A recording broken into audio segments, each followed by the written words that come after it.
Perang Teluk I. Ketika Irak menginvasi Iran, Perang Teluk I berlangsung sejak 1980 sampai 1988. Perang tersebut melibatkan kekuatan militer Irak melawan Iran. Perang diawali dengan muncul konflik etnis antara Irak dan Persia Iran. Pertikaian mazhab Sunni di Irak dan Syiah di Iran memperkuat potensi konflik.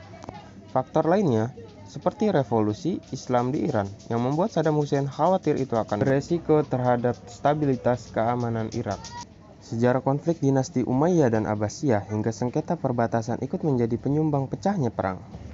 Perang bermula saat pasukan Baghdad melakukan invasi ke wilayah Iran pada 22 September 1980. Ayatullah Khomeini melakukan perlawanan dengan meluncurkan ratusan ribu tentara. Awalnya, dalam perang tersebut Irak berhasil mendominasi, namun berkat kesiapan tentara Iran, mereka dapat membalikan keadaan. Irak memperoleh dukungan dari Arab Saudi, Amerika Serikat, Kuwait, hingga Eropa. Sementara Iran juga tidak sendiri. Mereka memperoleh dukungan Suriah, Libya, dan Yaman Selatan. Invasi Irak ke Khuzestan, Iran membuat kilang minyak hancur dan kerugian besar di pihak Iran. Namun Khomeini terus melancarkan serangan defensif yang memukul mundur tentara Baghdad. Perang terus berlanjut pada 1982. Masing-masing pihak mengalami kebuntuan dalam setiap serangan. Serangan demi serangan mereka digagalkan pihak lawan.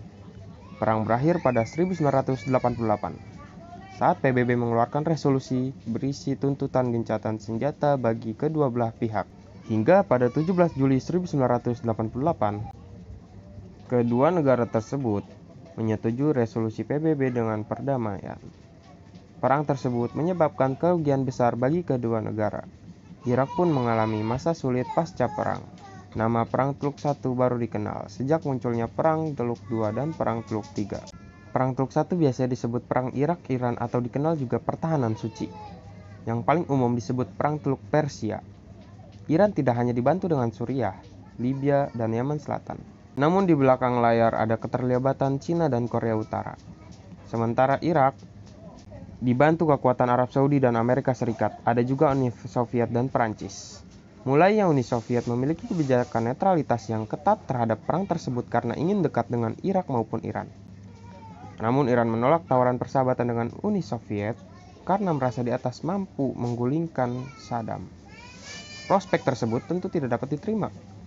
Soviet yang saat itu menjual senjata ke Irak, Uni Soviet secara besar-besaran mengirim bantuan militer ke Irak dalam perang tersebut.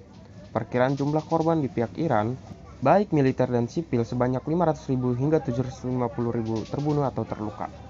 Sementara di pihak Irak sebanyak 375.000 dan 500.000 terbunuh atau terluka. Dalam perang tersebut memakan banyak korban di pihak Iran. Keterlibatan Amerika Serikat diduga membantu Irak menggunakan senjata kimia untuk menyerang Iran. Perang Teluk I. Terima kasih.